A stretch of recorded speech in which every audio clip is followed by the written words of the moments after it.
বললাম। 3 নম্বর আমলের কথা বলবো। এক ব্যক্তি রাসূলুল্লাহ সাল্লাল্লাহু আলাইহি ওয়াসাল্লামের দরবারে আসলেন। আসার পরে বিশ্বনবী মুহাম্মদুর রাসূলুল্লাহ সাল্লাল্লাহু আলাইহি ওয়াসাল্লাম লোকটিকে দেখে বললেন, এই লোকটি জান্নাতি। সুবহানাল্লাহ। দ্বিতীয় দিন লোকটি আসার পরে দ্বিতীয় দিনও বলল লোকটি জান্নাতি। তৃতীয় দিন লোকটি বিশ্বনবীর দরবারে আসলে বিশ্বনবী মুহাম্মদুর রাসূলুল্লাহ সাল্লাল্লাহু আলাইহি ওয়াসাল্লাম বললেন, লোকটি জান্নাতি। পাশেই ছিলেন তরুণ সাহাবী আব্দুল্লাহ বিন আমর রাদিয়াল্লাহু তাআলা আনহু। তিনি পাশে বসা ছিলেন। তিনি বললেন, তিনি এবার চিন্তা ভাবনা করতে লাগলেন, এই লোকটি কি এমন আমল করে, এই ব্যক্তি কি এমন বিশেষ আমল করে যে আমল করার কারণে আল্লাহর নবী তাকে 3 দিন জান্নাতি ঘোষণা করলেন। সুবহানাল্লাহ। শোনা দরকার আছে না নাই? আমরা কি জান্নাত চাই? শুধু জান্নাত আমার কাম্য, একটি জান্নাত আমার কাম্য। জান্নাত যাওয়ার আশা আছে? কার কার আশা আছে একটু হাত তুলে দেখায়। লিল্লাহি তাকবীর। আল্লাহ আমাদের জান্নাতবাসী করুন, বলি আমিন। জান্নাতের পথে চলার তৌফিক দান করুন, বলি আমিন। জান্নাতি আমল করার তৌফিক দান করুন, বলি আমিন। এবার তরুণ সাহাবী আব্দুল্লাহ বিন আমর রাদিয়াল্লাহু তাআলা আনহু এবার সেই ব্যক্তির পিছু পিছু চলতে লাগলেন, হাঁটতে লাগলেন। যেতে যেতে যখন ওই লোক, যেই ব্যক্তি আপনার জান্নাতের সুসংবাদ পেল, সেই ব্যক্তির বাড়িতে যখন তিনি চলে গেলেন, আব্দুল্লাহ বিন আমর রাদিয়াল্লাহু তাআলা আনহু তার পিছু পিছু চলে গেলেন। এবার বাড়িতে গিয়ে বললেন, দরজার সামনে গিয়ে বললেন, ও ভাই, আমি আপনার বাড়িতে 3 দিন থাকতে চাই। কয়দিন? 3 দিন। হাদিস আছে 3 দিন পর্যন্ত থাকবে।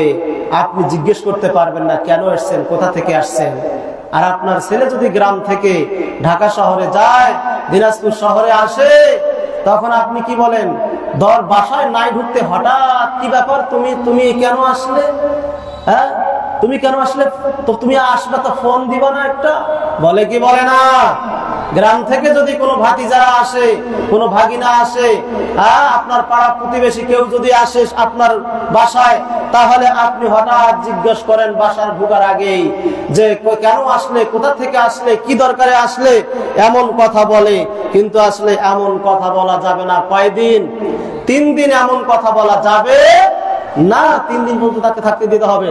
আব্দুল্লাহ বিন আমর রাদিয়াল্লাহু তাআলা আনহু 3 দিন তার বাড়িতে থাকার জন্য অনুমতি চাইলেন। এবার তাকে অনুমতি দেওয়া হলো। 3 দিন থাকার পরে তার চলাফেরা, উঠা বসা লক্ষ্য করলেন।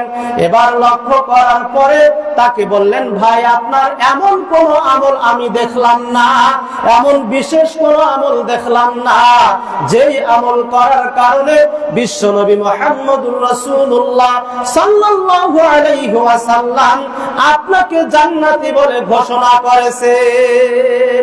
এবার সেই ব্যক্তি বললেন, আব্দুল্লাহ বিন আমর রাদিয়াল্লাহু তাআলা আনহুর কথার জবাবে বললেন, ও ভাই, আমার তেমন কোনো বিশেষ আমল নাই, আমি সাধারণ মুসলিমদের মতোই আমল করি। তবে একটা আমল আমি করি, ওয়ালা আহসাদু আহাদান আলা খায়র, আমি কারো ভালো দেখলে হিংসা করি না। আব্দুল্লাহ বিন আমর রাদিয়াল্লাহু তাআলা আনহু তরুণ সাহাবী বললেন, এই কারণেই তো আল্লাহর নবী তোমাকে জান্নাতি ঘোষণা করেছেন, যেই কাজটা আমাদের দ্বারা হয় না।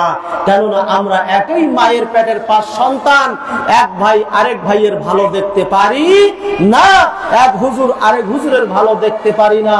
অনেক সময় আমরা এরকম লক্ষ্য করি, এক আলেম আরেক আলেমের ভালো দেখতে পারে এরকম অনেক ঘটনা আছে, আমি সেদিকে যাচ্ছি না।